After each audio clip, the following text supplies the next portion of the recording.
Salut à toutes et à tous, je suis ravi de vous retrouver dans un tout nouveau numéro Dance Tumbling sur BX1. Et aujourd'hui, c'est le groupe Fat Cat, enfin plus particulièrement Augustin, que j'ai le plaisir de recevoir ici dans les studios de Plug de Jack. Salut Augustin. Salut.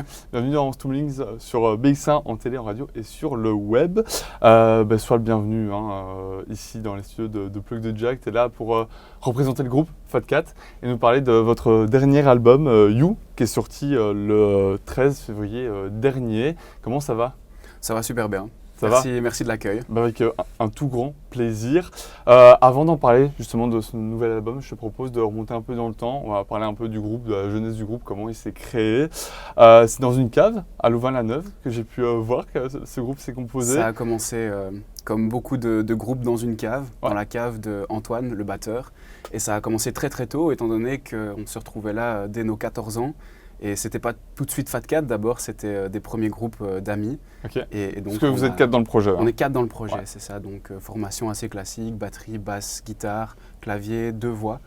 Et oui, ça c'est un projet qui a vraiment débuté en 2019-2020. Et quelle est l'histoire derrière? Comment ce groupe s'est créé? Comment Fat Cat s'est créé? Vu que tu disais qu'il y avait des autres projets auparavant. Ouais, il y a eu des projets auparavant. On avait déjà un projet avec Thomas et Antoine. Ok. Et donc, c'était assez spontané, naturel de se retrouver pour notamment les concerts qui étaient organisés par l'école. Donc, ça commence souvent comme ça. L'école organise des scènes et nous, on peut se produire là-bas quand on apprend un instrument. Et donc, on a commencé au cabaret des élèves, Ok. jouer là-bas. Très jeune. Donc. Très très jeune, je pense qu'on avait 13-14 ans. Mhm. Et ensuite, Simon a rejoint le projet en cours de route à l'UNIF. Mais à nouveau très spontané lors d'un événement musical organisé par l'université. Et on lui a demandé s'il cherchait un groupe. Ça s'est fait super spontanément et l'alchimie a prise naturellement. Et comment les rôles se sont dispatchés au sein du groupe? Ça s'est fait naturellement? Enfin, tu me disais que voilà, vous avez appris chacun à jouer un instrument, etc. Comment ça s'est réparti Franchement, assez naturellement. Antoine, c'est vraiment la drum, la batterie, Ok. c'est toujours ce Il y a qu'il ça dans aime le sang. faire. Thomas aussi.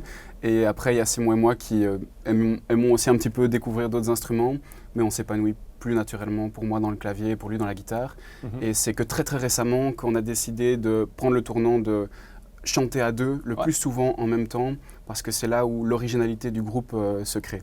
Et ta voix, justement, tu l'utilises, toi, Augustin, dans le fait. groupe.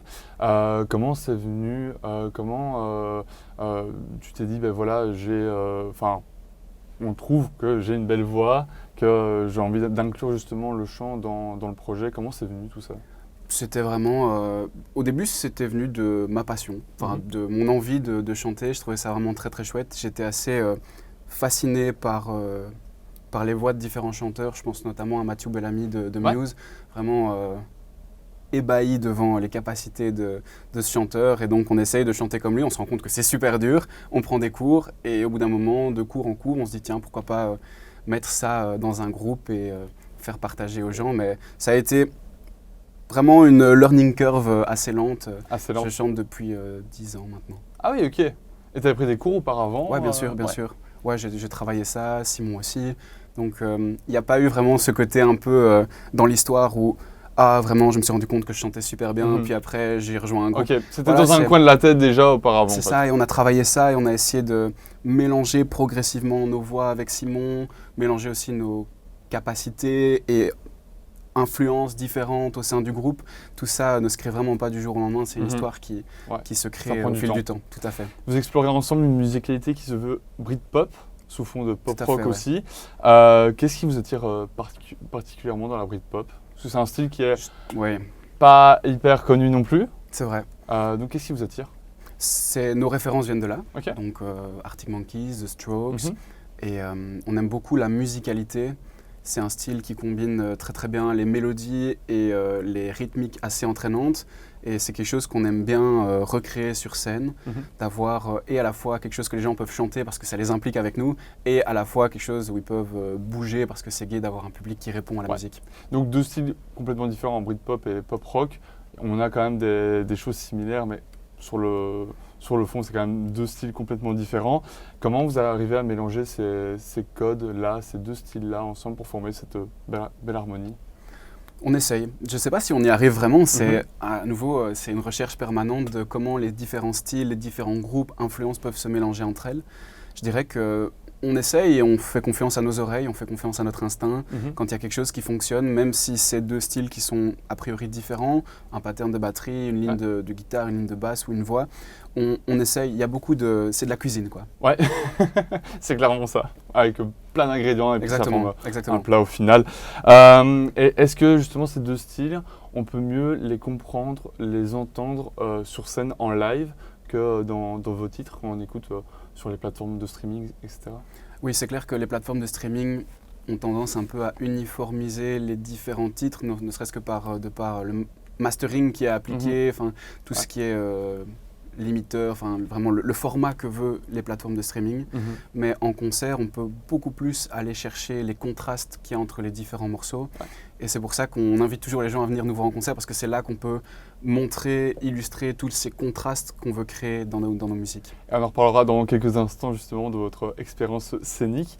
Mais on va continuer à parler de vos débuts, parce que tout a commencé pour vous en octobre 2021 avec votre tout premier EP, Decibel Please, un projet qui s'articule sur 5 titres. Dans quel contexte est né ce tout premier opus ? On avait envie de concrétiser les premières compos du groupe et il y avait un peu ce rêve de partir enregistrer. Il se fait que Simon a un oncle qui a un studio d'enregistrement. On est allé là-bas pendant nos vacances étudiantes plutôt qu'aller au ski et on a enregistré nos premiers titres et ça s'est créé à nouveau, comme je disais, différents titres qu'on avait essayés à différents moments. Et on avait une approche, je dirais à l'époque encore très peu professionnelle. On essayait, on prenait plaisir. Oui, c'est ça, on était tellement déjà émerveillés de voir à quoi ressemblait un studio, de l'intérieur. On était émerveillés de voir ces tables de mix qui sont énormes. Donc il y avait un peu de la découverte. Maintenant, je pense qu'on essaye de plus s'approprier nos propres instruments. On essaye d'apporter en studio des idées concrètes, donc on est dans une démarche plus professionnelle maintenant. Et parmi les 4, est-ce qu'il y en avait un vraiment qui avait plus l'envie, la hagne de vouloir sortir cette EP, qui voulait vraiment dévoiler le projet au grand jour ? C'était le groupe et ce sera toujours le groupe, je pense. Au-delà du nom, Decibel Please, est-ce qu'il y a des thématiques que vous vouliez transmettre au sein de cette EP, des messages aussi ? Le premier EP ? Oui. Donc le premier EP, c'était... Dans nos débuts, plutôt la volonté de dénoncer les abus de pouvoir.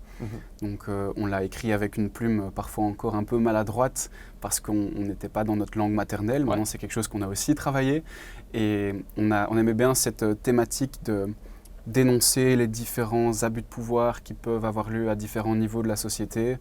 Et c'était une thématique qui nous touchait. On a cristallisé ça dans un EP et Decibel Please, c'est un peu un appel à un mur de son, un appel un peu un réveil qui se matérialise par un son qui arrive. Donc comme la musique parfois peut arriver avec un message ou un message d'alerte, c'était un petit peu l'identité qu'on a voulu créer à cette EP. D'où le nom. Est-ce qu'il y a un souvenir en particulier que vous gardez de cette EP ? Ça peut être un souvenir lors de la composition, donc vraiment tout le travail en amont, ou genre pendant sa sortie, des retours, un feedback ? Il y en a tellement, c'est difficile d'en trouver un. Je dirais que c'était, pour moi en tout cas, le premier EP, c'était la découverte du studio. Et on avait déjà des scènes qui étaient déjà là depuis 1 an, 2 ans, quelques mois. On avait exploré les scènes, notamment étudiantes, avec les côtes à projet Louvain-la-Neuve qui créent beaucoup d'événements culturels.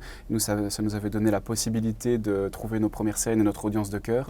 Mais le premier EP, ça a été le premier pas qu'on a fait vers le monde semi-professionnel / professionnel, où on a vraiment voulu aller au-delà de jouer pour juste entre nous et un petit peu nos amis. On a voulu partager à un plus grand nombre les titres qu'on composait. On a voulu un peu exporter le groupe en dehors de Louvain-la-Neuve. On avait cette volonté de devenir un vrai groupe, si je peux dire, entre guillemets. Il y avait déjà des ambitions à ce moment-là, donc.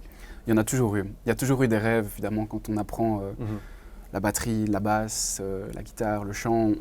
On a des idoles, on a un peu des exemples et on se dit mais waouh, qu'est-ce que ça doit être incroyable d'être sur scène devant un grand public qui connaît tes chansons et qui répond, être entre potes.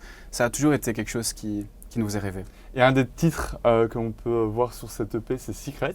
Est-ce que ça te ferait plaisir d'en voir un extrait? Bien sûr. C'est parti. I look all over for the word secrets. When I'm digging in a quicksand, I'm lost in this no man's land. Begging my mind to get some rest. I soften on my bed, I got no questions in my head.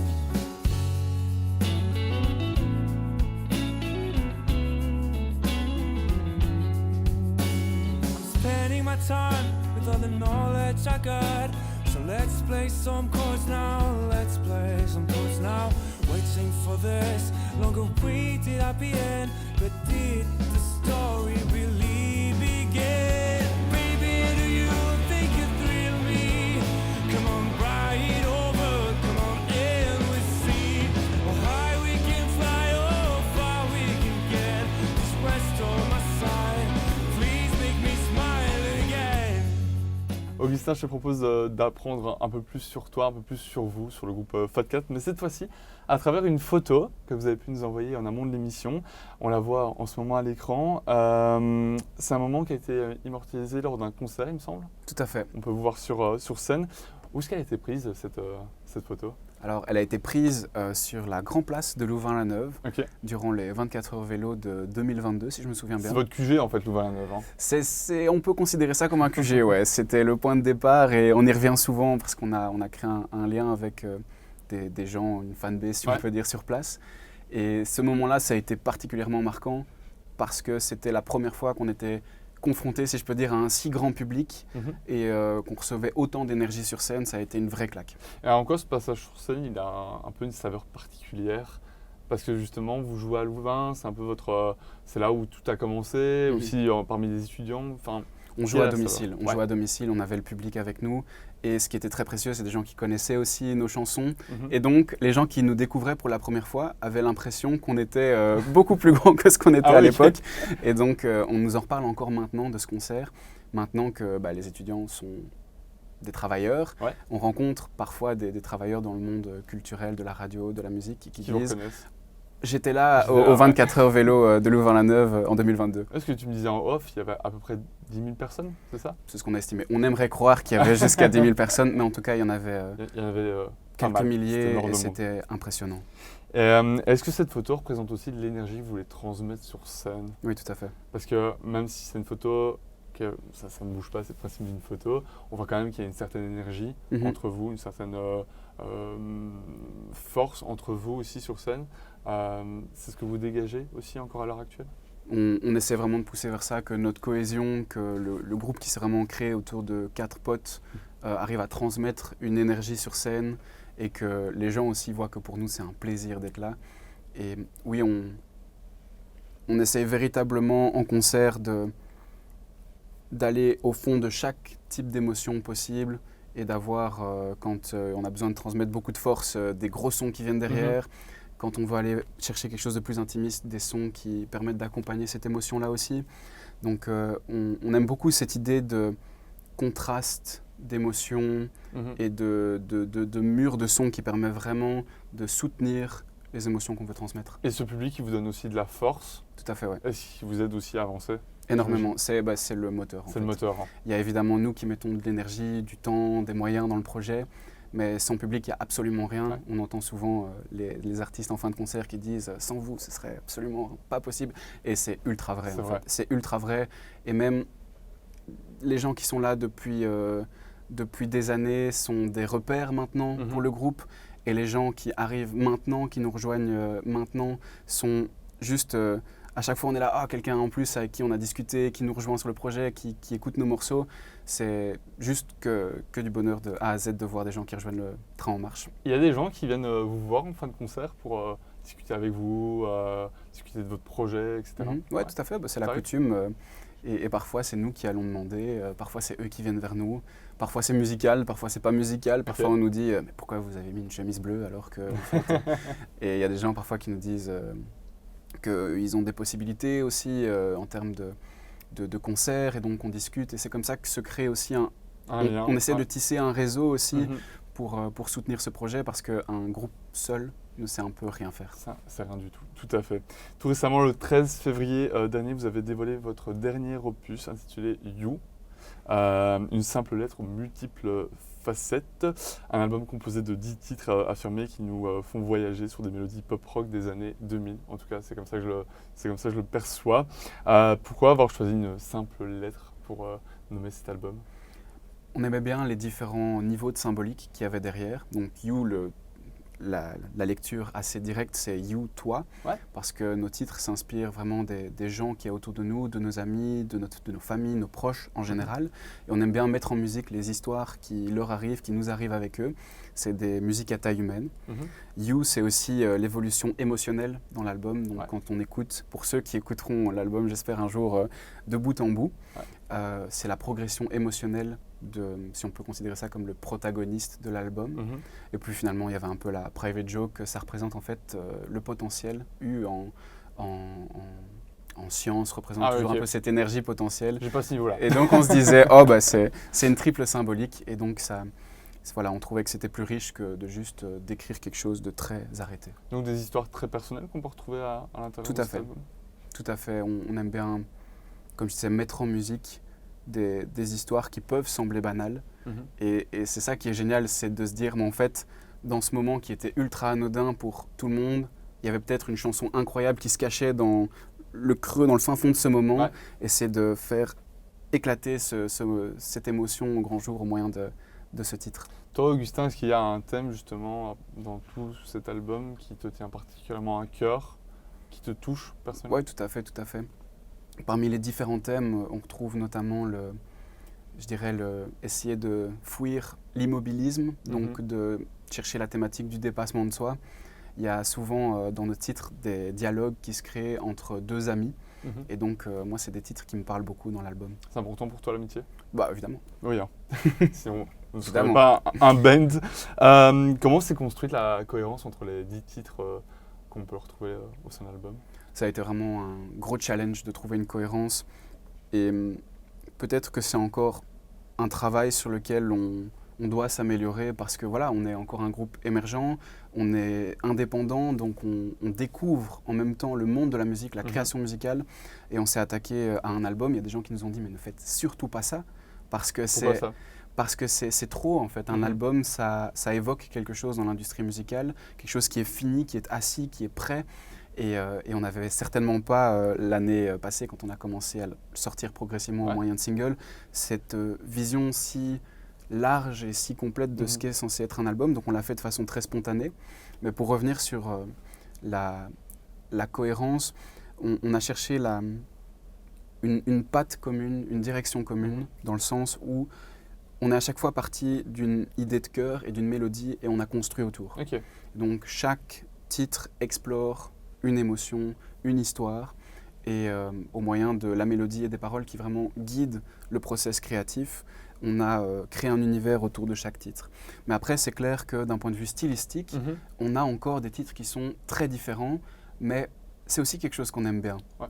On aime bien chercher ces contrastes, ces différences, et essayer différents styles, parce qu'on fait avant tout ce projet pour prendre du plaisir. C'est sûr, c'est hyper important. Est-ce qu'il y a un morceau, une histoire, tu parlais d'histoire, qui représente mieux l'album, l'ADN de l'album ? L'ADN de l'album. Un titre Excellente question, ouais. Je réfléchis. J'ai l'impression que... Au nom peut-être des 4 membres du groupe. Hein. Pour moi, celui qui est le plus symbolique dans tout l'album, c'est The Door, étant donné qu'il fait un peu le pont avec ce qu'on faisait avant et que ça a été le premier morceau qu'on a composé dans cet album. Et donc, on retrouve très fort cet héritage alt-rock, rock, parfois même presque hard rock. Et à côté de ça, on a des mélodies qui sont vraiment pop-rock. Et donc, les deux coexistent dans The Door. C'est pour ça que je le trouve intéressant et je pense qu'à l'avenir, on cherchera encore ces contrastes au sein d'un même morceau. Pour illustrer cet album, il y a bien évidemment une cover qui aborde un design assez épuré, on le voit à l'écran, voire même aérien avec des tons chauds, on voit du beige, du orange. Comment avez-vous travaillé le design de cette pochette ? On a eu la chance d'être entouré par Alexis Yal qui est graphiste et on a eu son contact via un ami.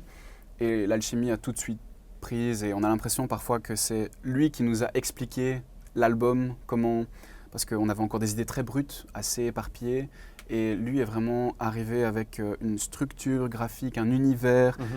Il nous a expliqué notre propre album en fait, et c'est ça qu'on trouve incroyable.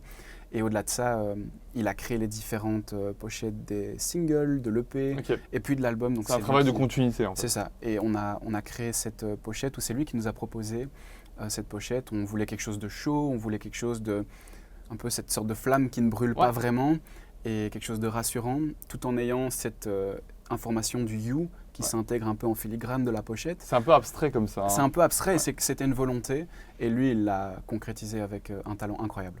Et c'était essentiel pour vous d'aborder aussi ce côté un peu aérien au niveau de la pochette? Pas forcément aérien, c'était pas indispensable de l'aborder, mais vraiment cet aspect flou et vague était quelque chose qu'on aimait, en fait on aimait bien artistiquement, visuellement. Et on se rendait compte aussi que lui s'épanouissait beaucoup en tant que graphiste dans cet univers, et il le faisait avec tellement de talent qu'on a pris toutes ces propositions qui ont nourri le projet et qui ont construit l'univers graphique de cet album. J'imagine aussi qu'il y a plein d'influences. Évidemment, oui c'est ça. Et c'est ça qui est génial, c'est on croise des influences, lui il nous propose en disant c'est ça mes influences, nous on est là-bas, on ne connaît pas du tout, fais-nous découvrir, et c'était génial. Ce qui a donné la pochette de l'album. Et le titre qui ouvre justement ce projet, c'est The Same Way. C'était une évidence pour vous de débuter cet album par ce titre-là? Ouais, parce que c'était un peu la claque pop-rock. On vient d'un EP précédent qui était très hard rock, où on avait souvent le limiteur qui tapait à fond, on avait des sons qui étaient énormes avec des stacks de guitare. Et là, on avait envie d'un petit peu surprendre les gens en disant Fat Cat, ça peut être ça aussi. Ça peut être une mélodie, ça peut être un synthé, et ça peut être quelque chose qui est vraiment dansant. Un aspect qu'on n'avait pas beaucoup travaillé dans nos morceaux des 2 premiers EP. On avait envie de quelque chose qui se danse. Donc symboliquement, de commencer un peu par ce titre qui est différent, c'était important pour nous. Et un clip est sorti il n'y a pas si longtemps que ça, c'était il y a quelques semaines maintenant. Comment s'est construit justement le clip un clip où il y a beaucoup de lumière aussi, beaucoup d'effets. Comment s'est construit ce clip? À nouveau sur cet univers on cherche les contrastes, le flou, on aime bien les jeux d'ombre, lumière, et on a été accompagné par Barnabé Raxon qui a vraiment donné vie à ce projet avec beaucoup de talent, et on a été dans un hangar pas loin de Cours-Saint-Étienne, filmer ce clip. Et lui est arrivé avec cette idée du hangar vide et d'une scénographie où il y a cette scène qui est carrée avec un stromboscope derrière. On était juste fans de l'idée et on trouvait que ça collait vraiment à l'esprit du morceau. Je vous propose, vous chez vous, de découvrir un extrait de ce clip de Same Way. Regardez. I don't wanna stress this anymore. I ain't got enough now, yeah for sure. I don't want to lose you. Yes, I don't want to lose you. You kept on going crazy for a year. Sometimes things just see twice a day. Still I feel like losing you, and I ain't got a clue. The girl you said she wasn't need sex. Now tastes like we don't need text. She burned you down like a cigarette. You just wanna spend the night away, still wanna dance the light and say I wanna do this every day. Trying to feel life again, still wanna hear your heart. This way, still trying to forget. Our name is still on your way to ease your pain, but keep trying the same way. Twice a day, what the Augustin, je te propose de passer à la prochaine séquence. On va parler de vos inspirations, enfin de tes inspirations, mais surtout des inspirations musicales du groupe, tant sur le plan international qu'en Fédération Wallonie-Bruxelles. On va commencer par l'international, si ça te va.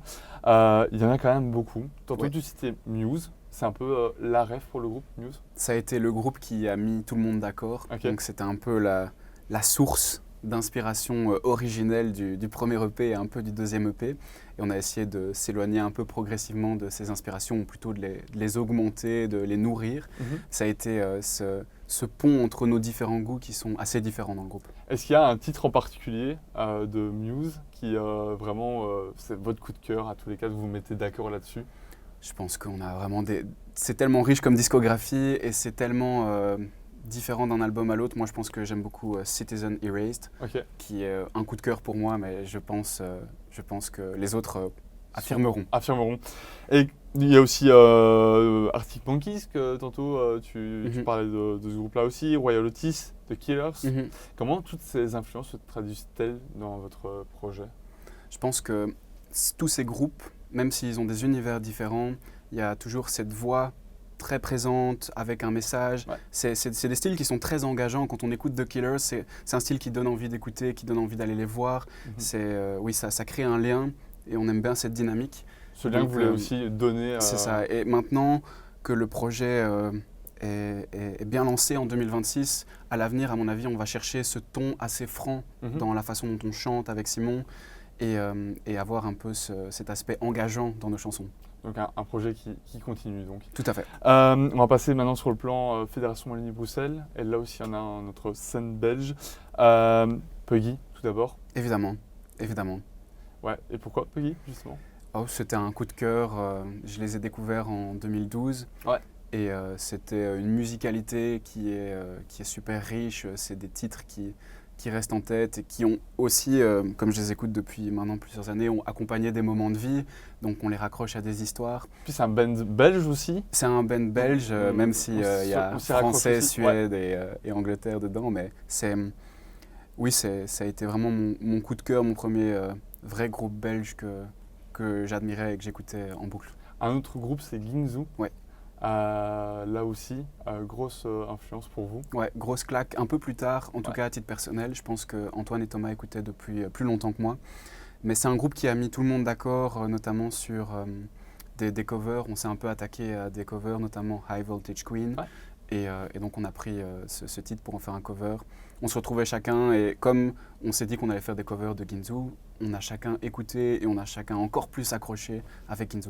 Et puis aussi un autre groupe qui est passé nous voir, c'était il y a quelques semaines, quelques mois en Stumling, c'était OK Panda. Oui, tout à fait. Là aussi, vous vous inspirez de leur projet? On a découvert très récemment, pendant qu'on était en train d'écrire les différents titres de cet album-ci, et on voit qu'il y a des overlaps dans les influences. C'est aussi un groupe qui propose de la pop rock, qui propose beaucoup de mélodies aussi dans ce qu'ils font. Et donc on aime bien et on espère que peut-être qu'un jour on pourra, faire un coplateau ou alors échanger, ne serait-ce que boire un verre, parce que c'est toujours gai de rencontrer les gens qui font des choses similaires, un peu partager les expériences. Le message est passé, je pense. On espère. Autant de groupes, c'est aussi une manière pour vous de redynamiser aussi votre groupe, de voir un peu ce qui se fait ailleurs. Bien sûr. Et d'en tirer les bonnes choses. Oui, tout à fait. C'est vraiment, je pense que la plus grosse expérience qu'on tire de cette année, c'est que ça ne fonctionne pas si on est juste 4, parce que la musique, c'est génial et c'est au cœur de tout, mais il y a tout un écosystème qu'il faut construire, il faut construire avec les équipes, ça prend du temps, il faut créer du lien, créer du contact, et notamment avec d'autres musiciens, parce que chaque échange est super riche, et on se nourrit encore, nous en tant que jeune groupe, des expériences d'autres musiciens qui nous disent « Ah mais en studio faites attention à ça, ah mais tu verras en concert, ce truc-là ça fonctionne bien », et tout ça c'est ultra précieux pour nous construire. Parce que là on ne parle pas d'un artiste à justement se développer, là c'est vraiment 4 personnes, donc on multiplie le temps par 4, tu dirais, de développement? Et parfois, on l'accélère par 4, parce qu'on peut ramener plus de gens, parce qu'on a des influences différentes. Et j'ai l'impression que le fait qu'on soit 4 confronte les idées plus rapidement quand elles sont en train d'émerger. Et donc, on enrichit chacun le projet par des visions qui sont différentes, qui sont contrastées. Et donc, ça nous permet d'avancer, ok, certes, plus lentement, mais dans une direction dont on est plus convaincu ensemble. Beaucoup plus construit aussi. J'ai l'impression en tout cas. Et je vous propose, chez vous, de découvrir le groupe bruxellois. Je vais recommencer. Je vous propose, chez vous, de découvrir le groupe bruxellois Ginzu. Justement, on vient d'en parler à Augustin. Et leur dernier single en date intitulé Out of Control. C'était sorti le 5 février dernier. On en regarde un.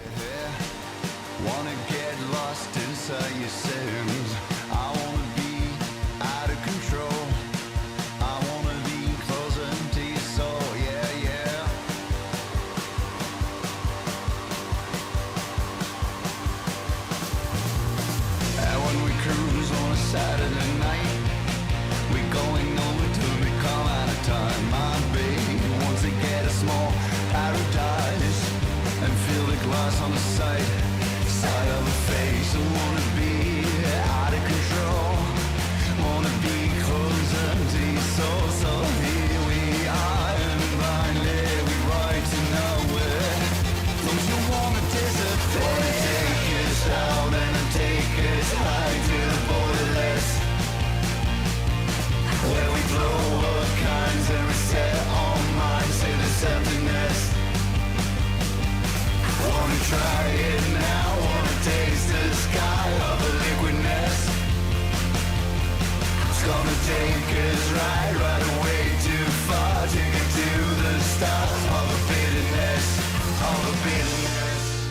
Augustin, je te propose de passer à notre jeu. On va faire un petit break dans cette émission. Bon, malheureusement, tu es tout seul aujourd'hui, donc tu vas devoir prendre la responsabilité de tout le groupe. On va voir si tu connais bien Puggy. Quelle pression, ok. Quelle pression. Je vais te donner 4 titres de Puggy. Tu vas devoir me les redonner. On va les mettre dans l'ordre chronologique. Est-ce que tu es prêt? Donc je vais te les donner. Donc on a Sol.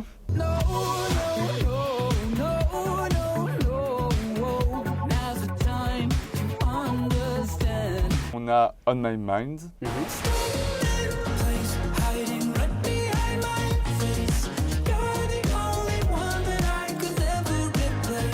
On a When You Know.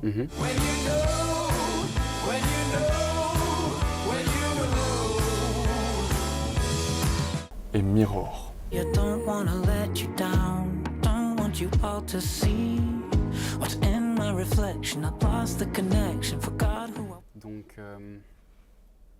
When You Know, c'est le premier. Ouais, tout à fait. C'est leur deuxième album. Ouais, tu saurais guess l'année de sortie? J'ai une hésitation, j'hésite entre Là, je pousse le truc. 2007 et 2011, un truc des deux. 2010. Bah ouais, ça Donc va. on est dedans. On On fait est la dans la moyenne entre tapée. les deux. Oui, je les ai découverts avec cet album-là. Ensuite, on a Soul, ça Tout c'est à fait. Colors. Sorti en avril 2016. Ah ok, ouais. Alors, Ça va, pas loin. Issu Ça va, je de suis pas l'album trop loin. Colors, tout à fait. Et On My Mind et Mirrors, ça c'est vraiment Ah, les c'est le tout pire. derniers. Tout à fait. Et ils ont sorti... Je dirais que maintenant On My Mind est sorti après et Mirrors c'était leur 2 ou 3e single de cette sortie-ci. Alors non, justement. Ah mince. C'était presque un Raté. sans faute. On My Mind est sorti en mai 2025. Ok. Et puis un peu plus tard, c'est Mirror avec Maël qui est dessus aussi. Ok, et là, ok. c'était en août 2025. Ouais. Et ben j'aurais dû réviser un peu mieux Voilà. mon syllabus Puggy. Après, t'étais pas au courant aussi. On va pas se le cacher. Bah, je les écoute tous les deux. C'est juste que moi j'écoute encore les albums et donc ils apparaissent dans l'album en Ouais. même temps quoi. Prochaine fois, tu Ça va. réviseras un peu plus Je Puggy réviserai. du coup. Augustin, je te propose de parler de votre expérience scénique, votre expérience sur scène en 2025. L'année dernière, vous êtes produit à 2 reprises sur 2 scènes bruxelloises, au Sengor à Etterbeek et à la Brasserie de la Mule du côté de Schaerbeek.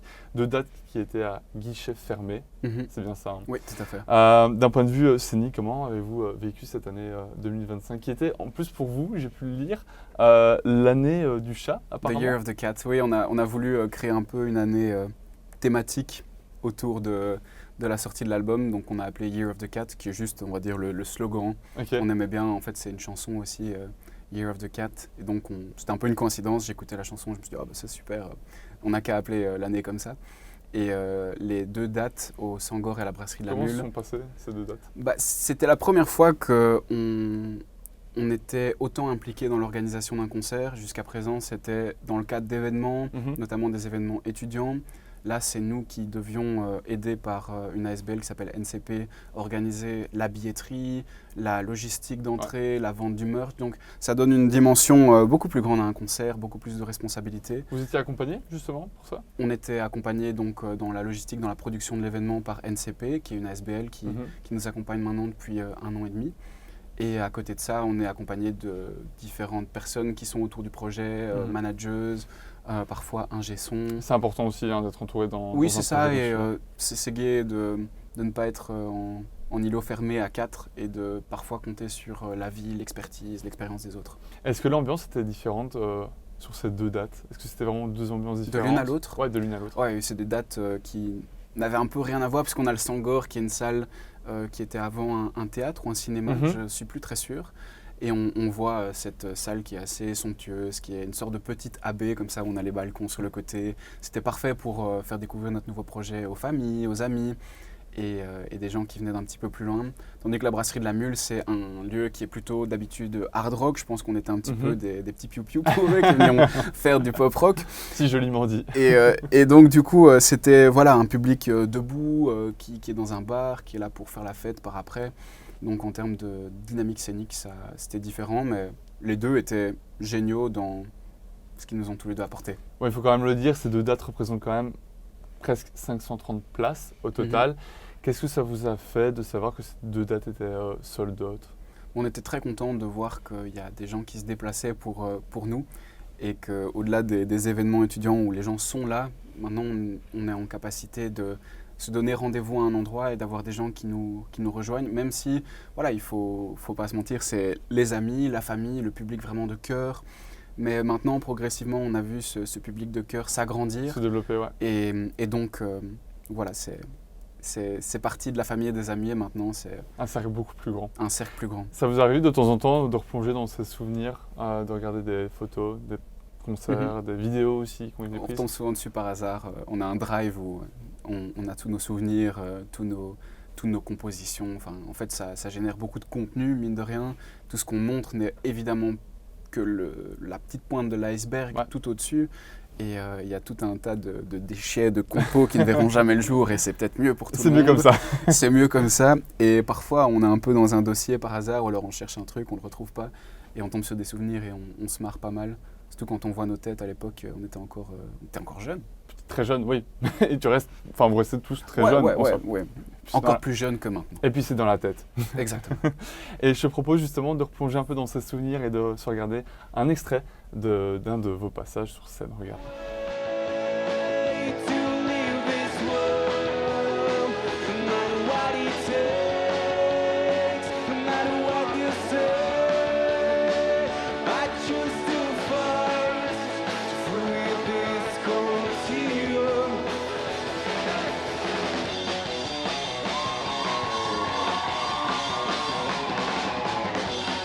Est-ce que vous êtes prêts à bouger?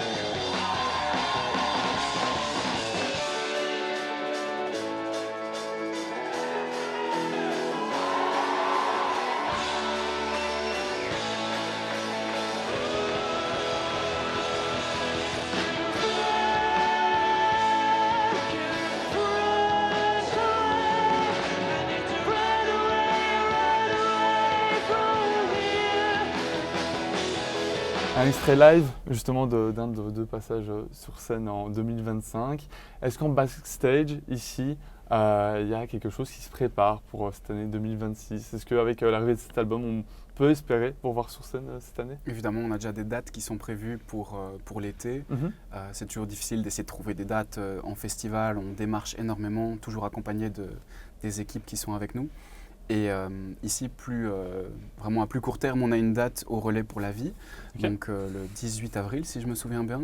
Et ça, c'est aussi des concerts qu'on aime bien faire parce que c'est toujours intéressant d'avoir la musique qui se met au soutien d'une À la œuvre. bonne cause. Et là, c'est vraiment un projet qui est important pour le groupe. Et donc, on y va vraiment. On est super chaud pour ce concert. On espère qu'il y aura du monde. Voilà, si les gens veulent Donc, venir. Le rendez-vous est pris. Le rendez-vous comme on est dit. pris, complètement. Ben, merci beaucoup Augustin Merci et à toi. Fat Cat du coup d'être passé nous rendre visite ce soir dans Stumlinks sur BX1.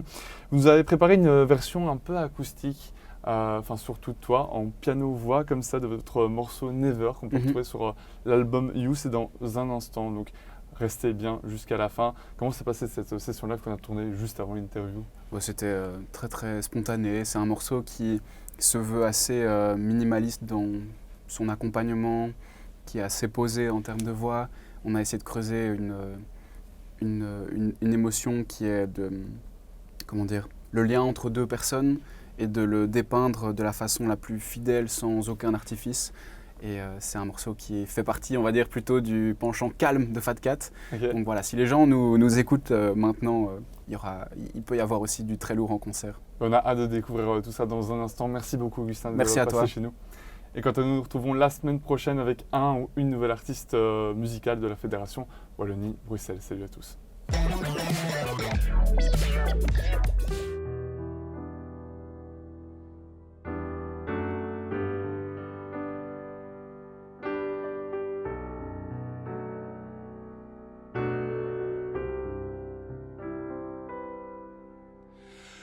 Are you okay? I can feel a change. It's in your gaze, the way your eyes turn away. You don't need a smile, just tell me what's on your mind.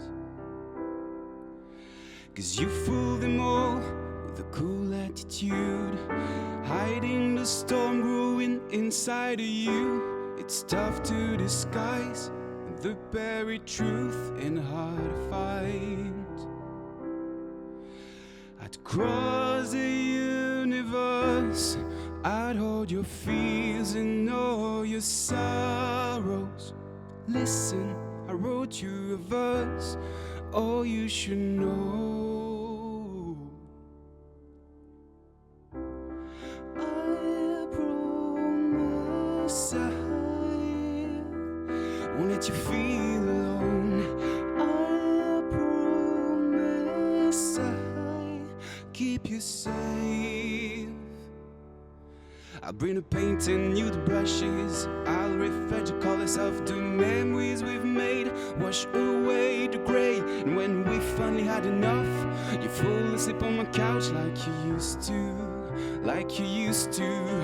Cause it kinda feels like a heart attack when you're telling me that you can't go back to the child in wonder and the joker you were. I don't wanna hear that you're giving up, that the odds have screwed you up. I'll be right next to you, just to remind you that I would cross the universe. I'd hold your fears and all your sorrows. Listen, I wrote you a verse, all you should know.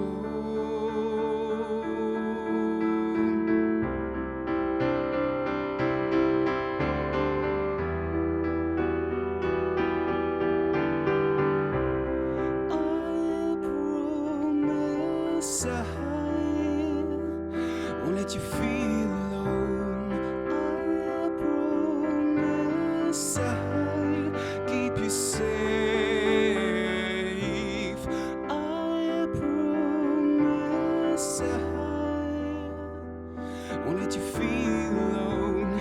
I promise that I'll keep you safe. And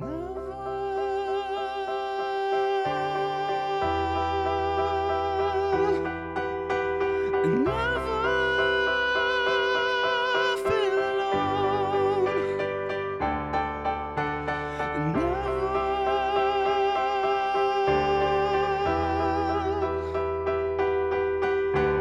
And never feel alone. 'Cause I promise I won't let you feel alone. I promise I keep you safe. And I promise I won't let you feel alone. I promise that I keep you safe. I promise I won't let you feel alone. I won't leave you in this world on your own.